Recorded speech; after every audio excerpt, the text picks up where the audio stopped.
all are holding up well. There's a sector that has been seeing a lot of volatility recently, and that's commodities, and particularly let's throw light on sugar, because sugar as a segment has been seeing a lot of volatility on the back of sugar stock, sugar prices. To discuss all of this and more, let's welcome on board Deepak Ballani, the Director General at ISMA.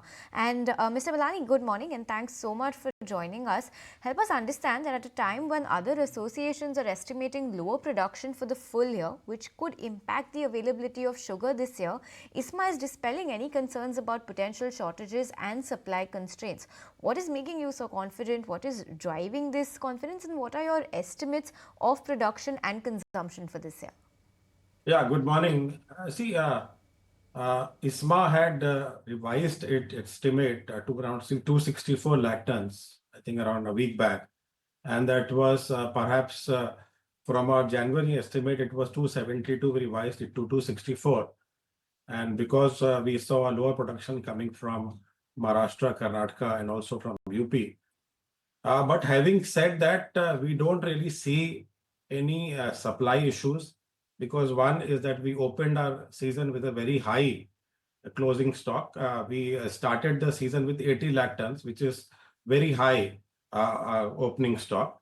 And if you consider 80 lakh tons as our opening stock, and even if we take 264 lakh tons as our production this year, and with a consumption of 280 lakh tons and export of 10 lakh tons, we are still closing this season with 54 lakh tons, which is, I believe, sufficient and adequate supply for the domestic consumption.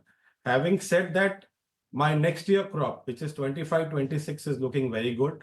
The crop estimates are, the reports are very good because of the rains last year, good rains last year, and also water in the reservoir. We have a good planting happening in Maharashtra, Karnataka.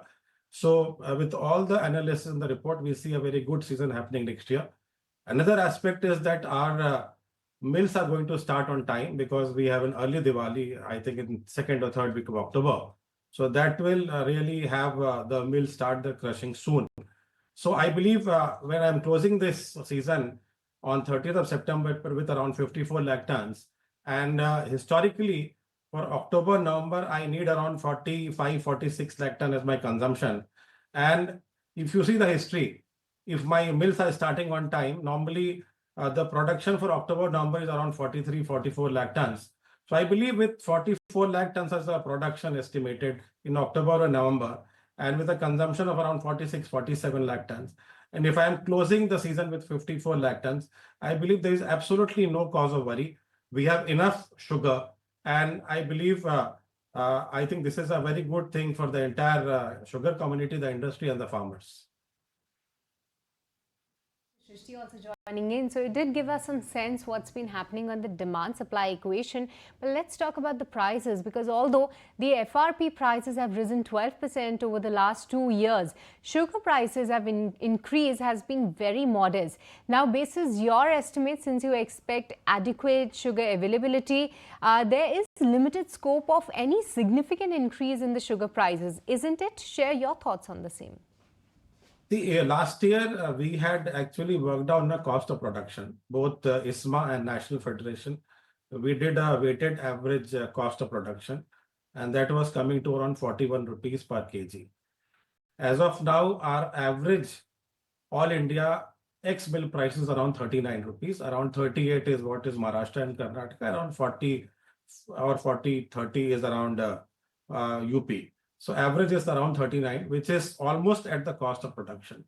If historically in last 2 years, we have seen the FRP, which has increased by almost 11.5%. But if you compare that with the retail price increase has hardly been around 4 to 5%. Same with the wholesale price. So I believe the prices are okay. This is basically giving a viability to the mills. And if you see in last couple of months after the export was announced on 20th of January, we have seen, because of a better correction of the price in the domestic market, we have seen the cane payments have been done properly. Before the start of the export program this year, around 69% of the cane payment was made. Now we are seeing almost 80% of the cane payment has been made. For 23-24, almost 99.9% of the cane areas have been paid, which is perhaps a record in itself. So I believe it has really given a very good viability for the mills and has benefited the farmers at large. So I believe these prices are just okay and at almost at the cost of production. Okay, Mr. Ballani, I also want to get your view on this since production this year is expected to be lower than the last sugar season. Do you believe the 1 million ton of sugar exports allowed by the government was a wise move? Do you think that this could be lowered anytime soon? I think it was a wonderful decision. As I said, the export program has really benefited everyone and specifically the farmers because the cane areas we have been able to pay. See, if you go back to December, the ex-mill prices in Maharashtra were hovering around 32, 33, which was much, much below the cost of production. So it was difficult for the mills to pay to the farmers.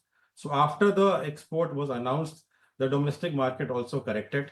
And as a result, the cane payments to the farmer were expedited and we have a better payment to the farmers. Also, the domestic rates have stabilized. I believe it was a very good decision.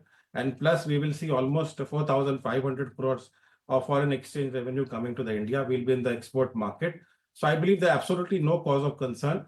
We have a good sugar availability in the country. Even with a lower production this year, there is absolutely no cause of worry because we are closing at almost 54 lakh tons, and with a good crop next year, we will have a good availability. So I believe any sort of concern with regard to the prices, with regard to the supply, should be ignored. But Deepak, reports suggest that India is struggling to fulfill the sugar export quota due to the surge in the domestic prices. Is it true, and is sales in the domestic market more lucrative right now? See, as of now, with whatever information we have, almost 200,000 lakh tons have been physically traded. Almost 3.5 has been contracted. So I believe around 5.5 or 6 lakh ton has been already finalized. I believe with the prices, I know that there is a volatility in the market. The exports have not been so fast moving, but I believe we have a large window. We have a window till September. And whenever the mills the traders find the lucrative prices and the viability, I think the entire thing will be exported. I don't see any concern in export as of now. Okay, and also, Mr. Ballani, lastly, before we let you go, the government has increased prices of ethanol made from C-heavy molasses, but prices of ethanol made from B-heavy and sugarcane remain unchanged. Have you, as an industry body, made any appeal to increase prices of ethanol made from cane and the B-heavy molasses?